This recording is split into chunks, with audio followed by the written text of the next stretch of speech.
યાત્રાધામ અંબાજી ખાતે ભરાનાર ભાદરવી પૂનમના મેળામાં પદયાત્રાએ આવતા લાખો શ્રદ્ધાળુઓની ચિંતા સતત અંબાજી મંદિર ટ્રસ્ટ કરતું રહ્યું છે અને આ વખતે પણ અંબાજી આવતા તમામ યાત્રિકોને વીમા કવચ પૂરું પાડવામાં આવ્યું છે।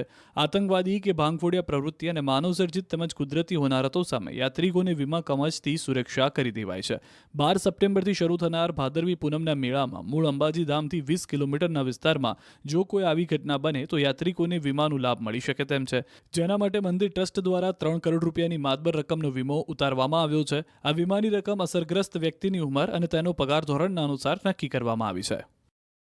ટોટલ આખા ભાદરવી પૂનમના મેળા દરમિયાનનું 3 કરોડ રૂપિયાનું વીમા કવચ આપણે લીધેલું છે। 20 કિલોમીટરના વિસ્તારમાં આપણે વીમા કવચ અંબાજીના 20 કિલોમીટરના પેરીફેરીમાં અને 21 દિવસના સમયગાળામાં